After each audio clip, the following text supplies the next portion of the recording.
All right. So this is a simulated DBQ on Combat Craig, performed today right before the interview. Uh, and so it just puts name, social, date of the exam, asks you. So if this is like a private DBQ, that's what I'm going to say. This is a private DBQ, like I do. Yep. And then so it would be at the request of the veteran.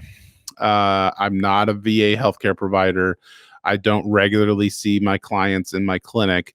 If you are getting a private DBQ from your, say, your primary care provider or like your orthopedic surgeon or something, then you would definitely want them to click yes or mark an X or whatever if they do it in hand by handwriting, because the VA likes that. The raters like that. They'll give more weight to the DBQ.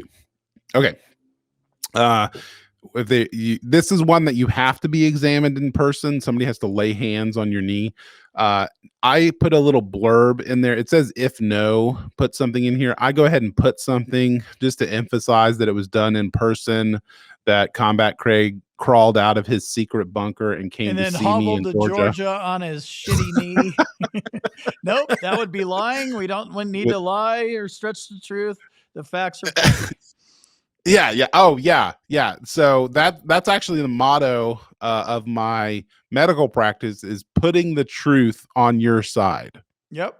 Okay. Yep. You know, all you have to do is come out with the truth to put it on your side. You have to absolutely bring it out, bring it forward. Yeah. So okay, so now we move into the records review. If you mark no record, if the doctor marks no records reviewed, bad. They need to put something here. Okay. So that means you need to give them something to review, which might just be their own records. That's fine. They just have to review something. Okay. So, because not everybody has a copy of their C file. And if you take a 1,000-page C file to your orthopedic surgeon, they're not going to review it. Okay. So, in most cases. So, let's move into the diagnosis section. So, list. Actually, I should have put. I'm sorry. Right, a little bit higher. 1A, it says list the claim conditions that pertain to this questionnaire. So just something has to go here. It could just be knee condition. It doesn't have to be like the exact diagnosis. This is just to kind of correlate what the veteran said with what the doctor is saying, if that makes sense. Like, okay, so because the veteran might claim knee pain. Okay. But the doctor, actually, generally speaking, will give a much more specific diagnosis than knee pain. Now, you can get compensated for knee pain under some court case that said that. And I generally don't rely on that. I actually like to give a diagnosis, even if it's just knee strain. That seems to go smoother through the VA system. Okay. So in case you don't know it, the VA doesn't like to follow its own rules. So even court cases. Yeah, the knee condition part is a good, because, you know, as I'm writing my personal statement, you should write, as a veteran, you should write a personal statement, because that's your chance to speak up for yourself on paper. But you don't want to get too medical, and you definitely don't want to be throwing medical words and diagnostic codes around. So right knee pain would be appropriate. So you're kind of picking that up and building on that. Yeah. Let the doctor say the doctor words. Yeah. Yep. I agree with that. Okay. So like at the top there, it lists knee strain. So for somebody who like doesn't have imaging or whatever, you know, then I might label them with knee strain. And there's lots of things. We talked about ligaments and tears and cruciate ligaments and all that stuff. All right. And then scrolling down, what I diagnosed Combat Craig with today, simulated, was knee joint osteoarthritis, which is, I showed you all those pictures at the beginning. That was osteoarthritis, as opposed to like rheumatoid arthritis or gout. There's many kinds of arthritis. Osteoarthritis is like your standard run-of-the-mill degenerative arthritis. Okay, so he has it in both knees. There's an ICD code for that. That's not super important. The date of diagnosis is important because you want it to match up. Like if direct service connection, you want it to be during your service. Secondary service connection, you just want it to be after the primary condition. And like in this example, if I was already service connected for my right in 2010, and then I started having issues in my left, it would make the most sense to have the diagnosis of that Right. code afterwards if I was doing a Right. secondary, for example. Okay. Yes. Yes. You caught on to what I was putting down here. Yes, sir. And so left came after right, and then instability developed in both knees at about the same time later on. That's frequently what I see. Okay. Okay, so keep scrolling down. And so there's all kinds of possible diagnoses in the knees that Wow. they give. Yeah, just like some of that's kind of weird stuff that's rare, but they put it on the DBQ, which is fine. And then if you're a zebra or a unicorn even, and you have a weird disease that isn't listed on the DBQ, there's space for your doctor to put that there. In the Okay. other category there? Yeah, in the Okay. other category. It could be anything. Anything. Yeah. So it'd be like unicorn osteoarthritis. Yeah, like you have tuberculosis of your knee bones, something like that. Yeah. Yep. Yeah. Okay, so medical history. See, you had a vision and you knew what I was going to write, that the veteran injured the right knee on active duty in 2010. That became arthritis. That changed the way the veteran walked. That led to a problem in the left knee. And now they both have problems, including instability, extension problems, flexion problems. Okay. Yep. So this, as you can see, it's a small block, right? Yes. So, something has to be here. It does not, well, it can't even be very long. So, basically what I put here is like an appropriate thing for history. On C&P exams, you'll see them go into great detail. I don't know why, because really that detail about the history really belongs in the nexus letter, about how these different things are related. I think the C&P examiners spend a whole lot of time going at the records and coming up with some sort of history and avoid actually doing the exam correctly.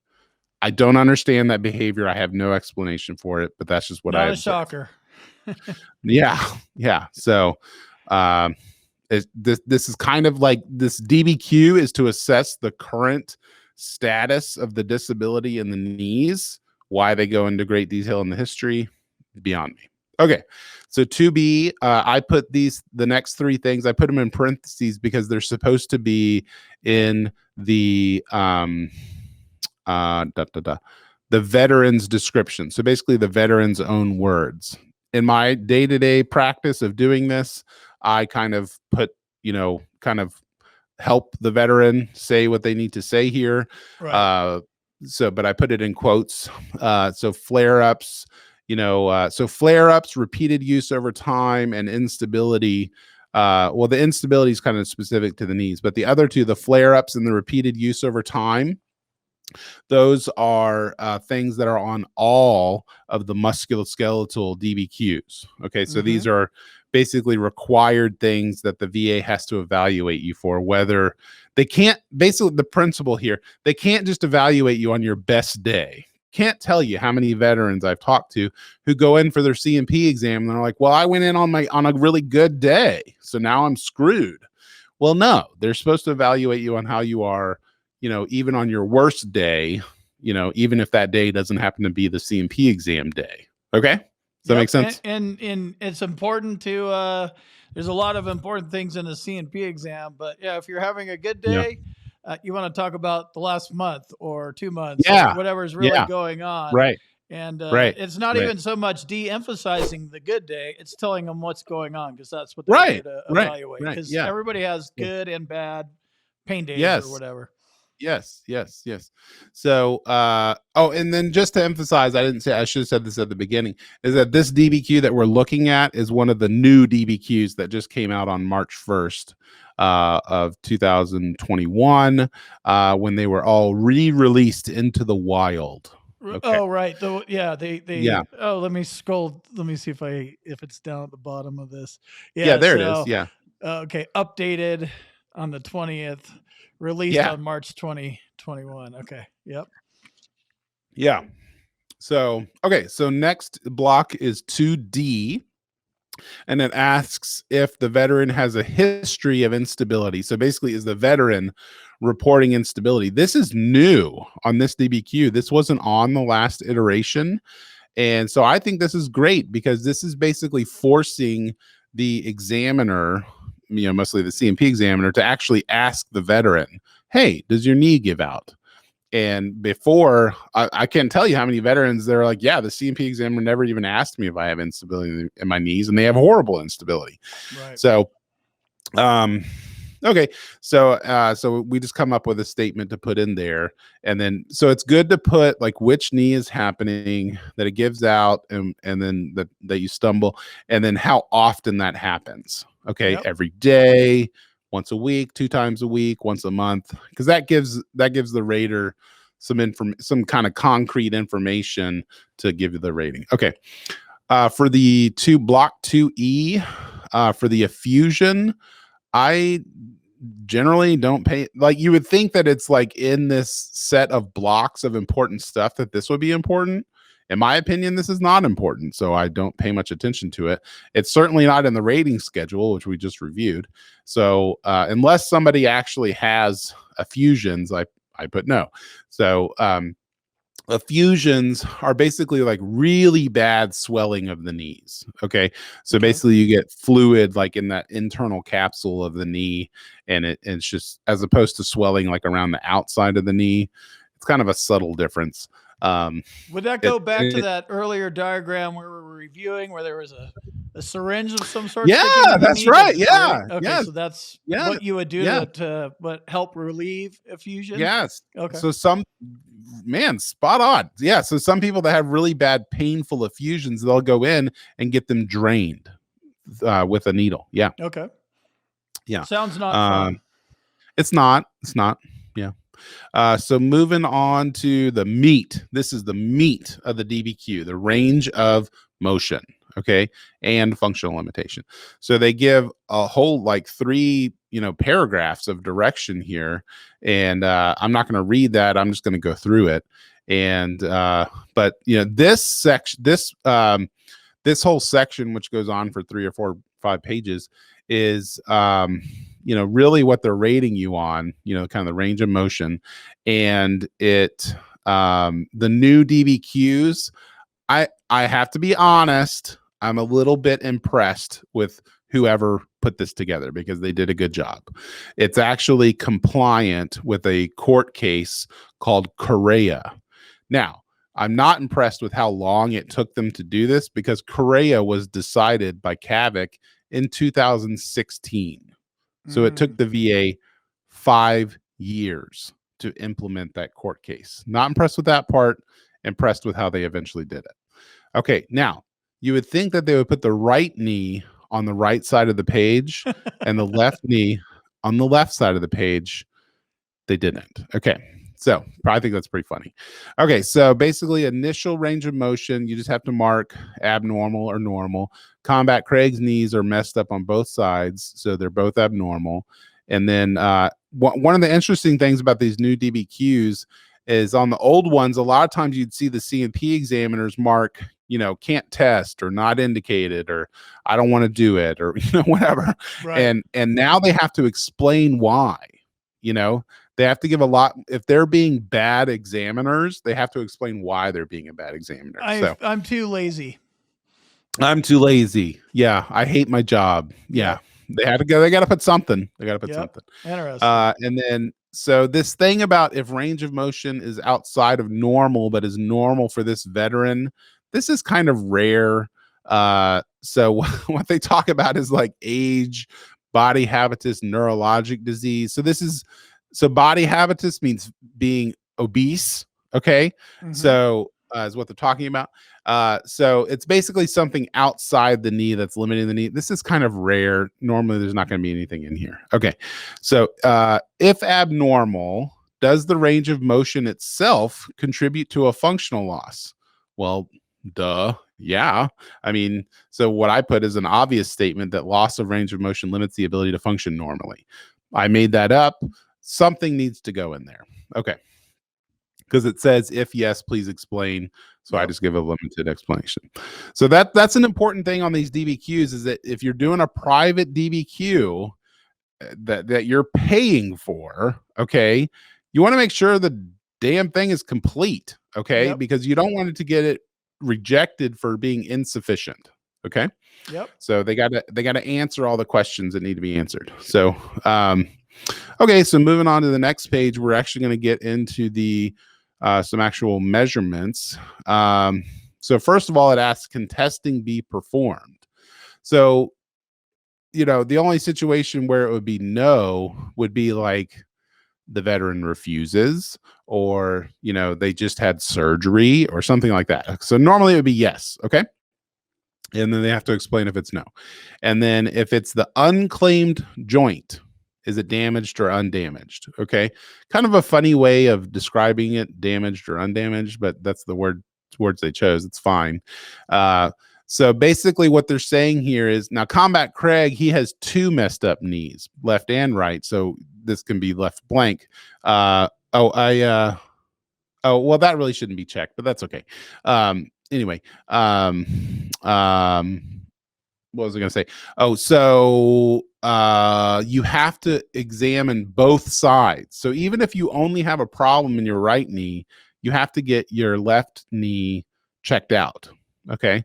That's a requirement. So that can be important because, maybe you only claimed your right knee, but you actually do have a problem in your left knee. That might be useful later on. Like the VA might invite a claim or something. There's some different things that could happen if you actually have disease on both sides. Okay, so active range of motion. One more thing is they could diagnose you on the spot and give you a rating for both if they wanted to as well. Good. That I didn't want to say that because I didn't want to, but I guess we are in the business of giving people hope. So absolutely, it could happen. So that can happen. Yeah. All right, so getting into active range of motion. Well, what is that? Okay, I'm going to talk a lot about that after the DBQ, but just briefly, active range of motion, I think I mentioned it earlier, is range of motion under load. Okay, so this really is the most important one, and I think that's why it's first. So Combat Craig, the norm, he had 30 degrees of flexion under load. And so what does that mean? So it's got to be against resistance. So it could be the way I personally do it in my clinic is I have the person standing up with their feet shoulder width apart, and I have them holding a weight in each hand, basically as much as they can safely handle based on any disease they have in their arms or back or whatever. So normally like 20, 25 pounds, something like that, and in each hand. And then they squat down at their knees, and I use my goniometer to see where the pain starts in their knee. Okay. So that's how you can get a 30-degree, measurement on your knee when, in contrast on passive range of motion, it's like 100 or 90 or 120 or, it's a lot. Yep. So, okay. So an important point of comes out of what I just said is measuring to the point of pain. Okay. This is a huge, really gray area in the VA law system. Okay. The courts have not addressed this question. To my knowledge, it's not specifically addressed in any regulation or law. Okay. Which sounds nuts. Like, how can that not be addressed? Right. So what I've done, because I do this every day, is come up with some sort of, rational approach to this because the VA is not providing it. And so I looked in the Social Security literature, the workers' comp literature. There's a lot of books on that and medical literature articles and stuff. And to support my theory that disability begins when the pain starts. I mean, doesn't that kind of like make sense? Isn't that kind of common sense that? Yeah, it totally does. And this is how I was underrated for so many years, and so many veterans that are watching this right now are underrated. We're taught to not be a pussy, suck it up, and fucking move through the pain. And then if the doctor's like, "Hey, can you do it a little bit more, Combat Craig?" Like, "Sure, doc, I want to make you happy." Yes, I might be able to do a little more. It's like, no, you don't do that. So you're right. It's ridiculous that this isn't called out, but in the absence of it not being called out, you have to stop at the pain Yeah. and don't move through it trying to hook up Right. and impress the doctor, because you're Yes. not impressing Right. anybody. You're never going to see the No. C&P examiner again, and you're going to Nope. end up lowballed. That's right.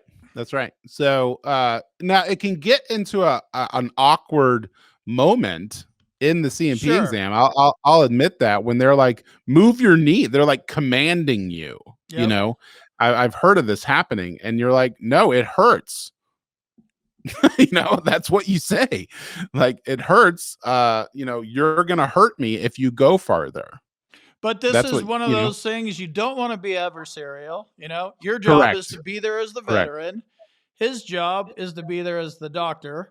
Yes. So there is no Yes. fighting going on. So it may be Yes. an awkward moment, but let Yes. that awkward moment pass, and don't be like, "Hey, fuck you, motherfucker," and all this other Yeah. kind of Don't. stuff. Yeah. Just Don't. Don't. just let it pass and Yes. move on. Yes. Yes. So trying to give some practical advice, but don't fight with the C&P examiner. But as basically as you know, as much as you can, get the measurement to be limited to where your pain starts. Right. Okay. So same thing I mentioned earlier, you know, if they're not even measuring active range of motion, you know, because I personally, I've never heard of a C&P examiner having weights in their clinic and having, you know, some sort of resistance against like knee flexion.